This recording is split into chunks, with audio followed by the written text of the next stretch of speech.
Olá, você está no Pérolas Book e hoje nós ouviremos o livro Pais Brilhantes, Professores Fascinantes, a educação de nossos sonhos, formando jovens felizes e inteligentes, de Augusto Cury. Prefácio.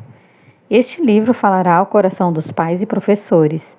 Eles lutam pelo mesmo sonho, o de tornar seus filhos e alunos felizes, saudáveis e sábios, mas jamais estiveram tão perdidos na árdua tarefa de educar.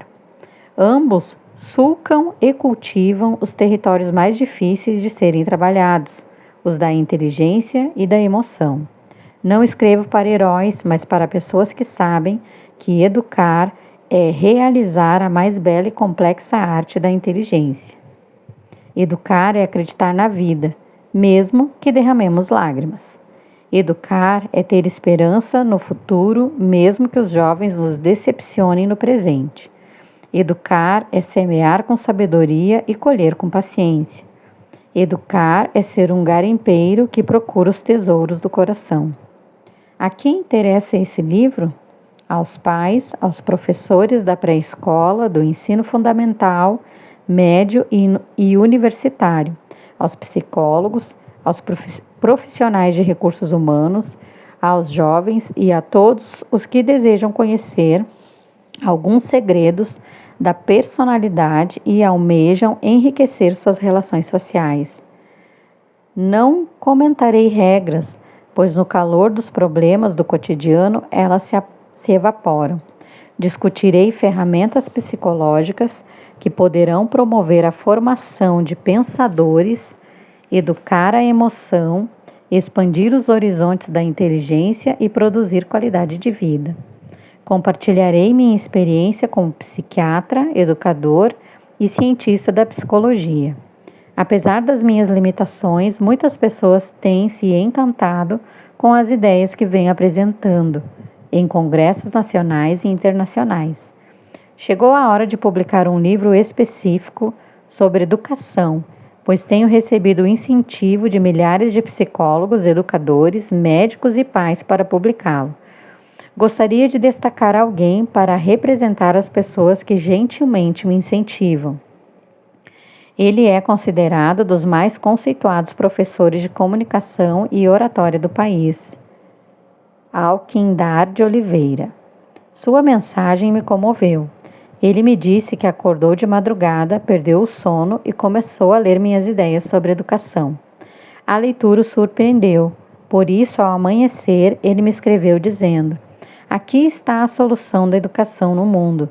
Se você só divulgar essas técnicas e não fizer mais nada na vida, já cumpriu sua missão existencial. Sugiro que você as publique num livro acessível, para que elas cheguem às mãos de cada escola, de cada professor, de cada mãe, de cada pai. Agradeço estes elogios, mas não os mereço.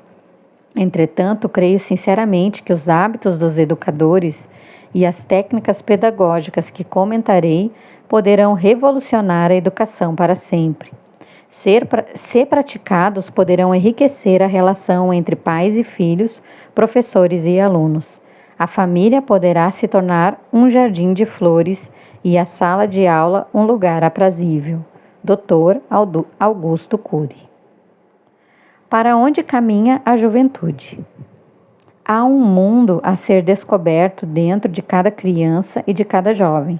Só não consegue descobri-lo quem está encarcerado dentro do seu próprio mundo. Nossa geração quis dar o melhor para as crianças e os jovens. Sonhamos grandes sonhos para eles.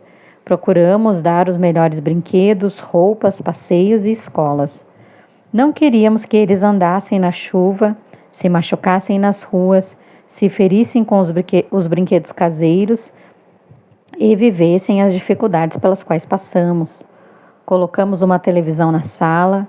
Alguns pais com mais recursos colocaram uma televisão e um computador no quarto de cada filho.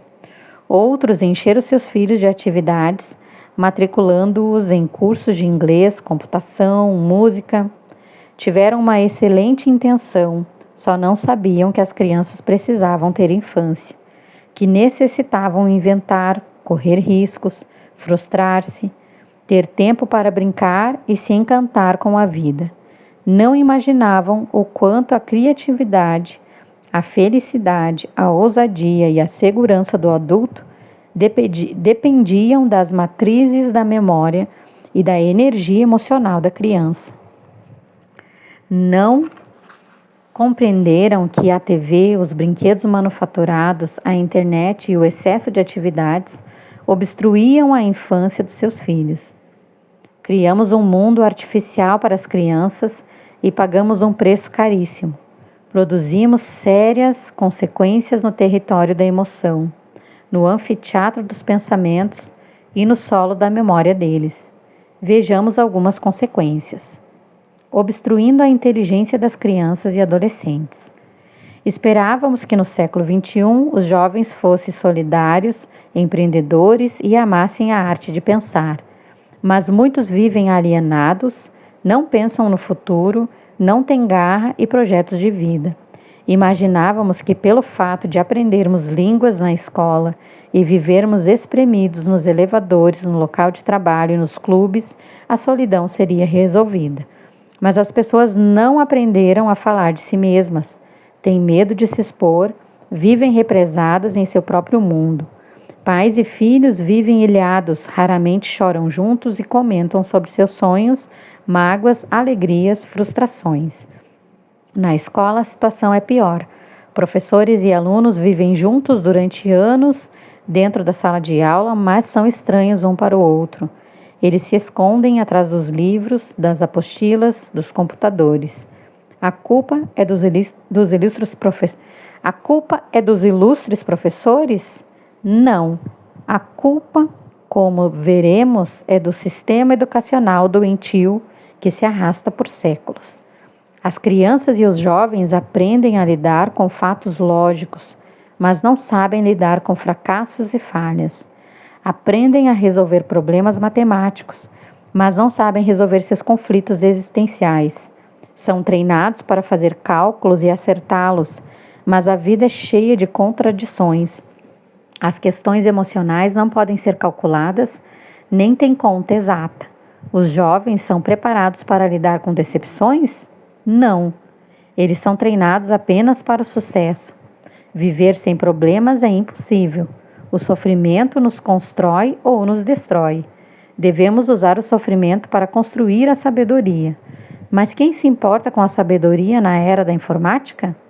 Nossa geração produziu informações que nenhuma outra jamais produziu, mas não sabemos o que fazer com elas. Raramente usamos essas informações para expandir nossa qualidade de vida. Você faz coisas fora da sua agenda que lhe dão prazer? Você procura administrar seus pensamentos para ter uma mente mais tranquila? Nós nos tornamos máquinas de trabalhar e estamos transformando nossas crianças em máquinas de aprender, usando erradamente os papéis da memória. Fizemos da memória de nossas crianças um banco de dados. A memória tem esta função? Não. Veremos que durante séculos a memória foi usada de maneira errada pela escola. Existe lembrança? Inúmeros professores e psicólogos do mundo todo creem, sem sombra de dúvida, que existe lembrança. Errado. Não existe lembrança pura do passado e passado é sempre reconstruído. É bom ficarmos abalados por esta afirmação. O passado é sempre reconstruído com micro ou macro diferenças no presente. Veremos que há diversos conceitos equivocados na ciência sobre o fantástico mundo do funcionamento da mente e da memória humana. Tenho convicção, como psiquiatra e como autor de uma das poucas teorias da atualidade sobre o processo de construção do pensamento, de que estamos obstruindo a inteligência das crianças e o prazer de viver com o excesso de informações que estamos oferecendo a elas. Nossa memória virou um depósito de informações inúteis. A maioria das informações que aprendemos não será organizada na memória e utilizada nas atividades intelectuais. Imagine um pedreiro que a vida toda acumulou pedras para construir uma casa. Após construí-la, ele não sabe o que fazer com as pilhas de pedras que sobraram.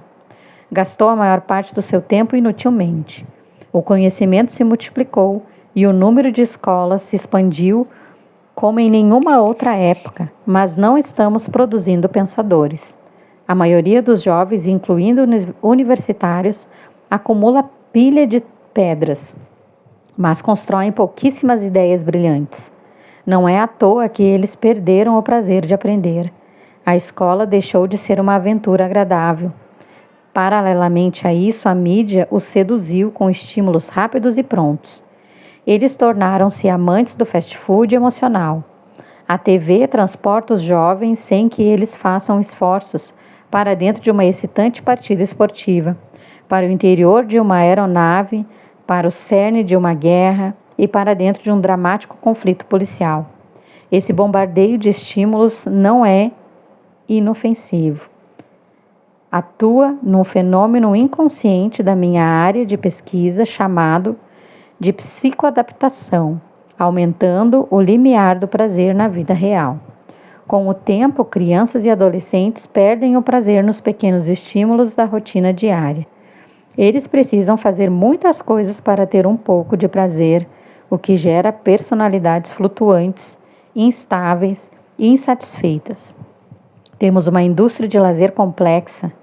Deveríamos ter a geração de jovens mais felizes que já pisaram nesta terra, mas produzimos uma geração de insatisfeitos. Estamos informando e não formando.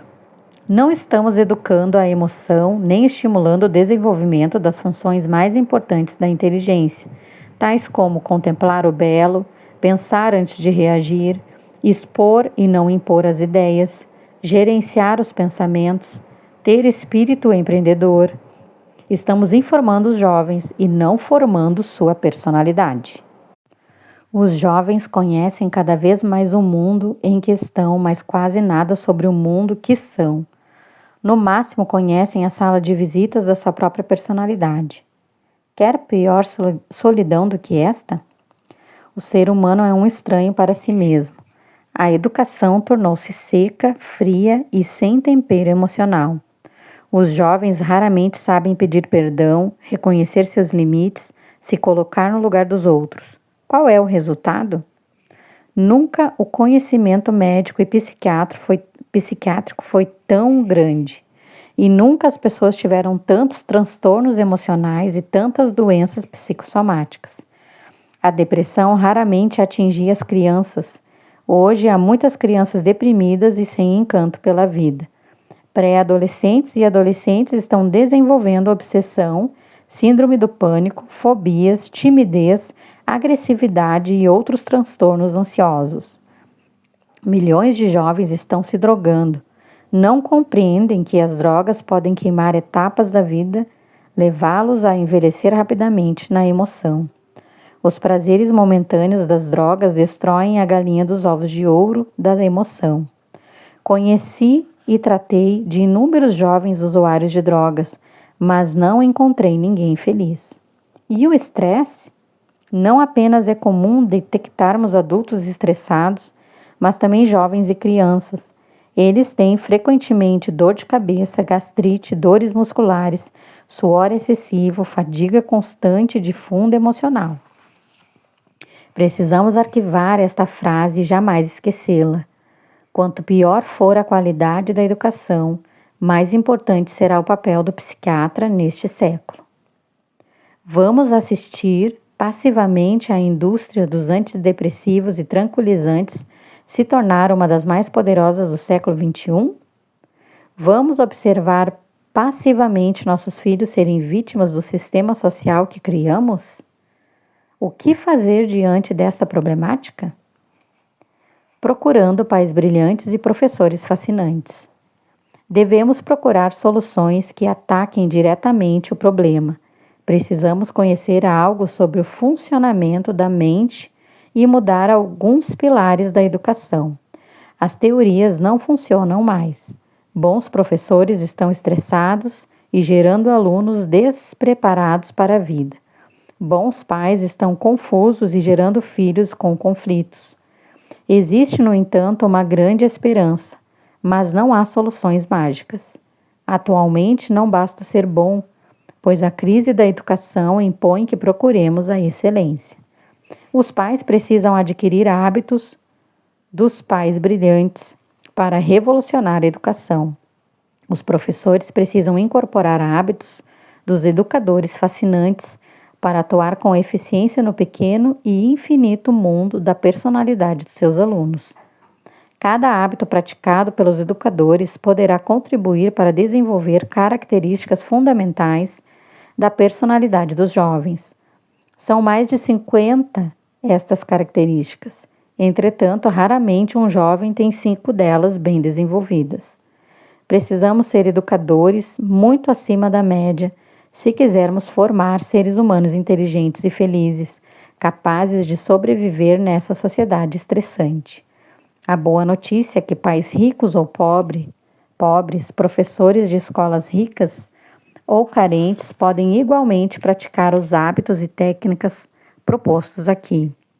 Um excelente educador não é um ser humano perfeito, mas alguém que tem serenidade para se esvaziar e sensibilidade para aprender.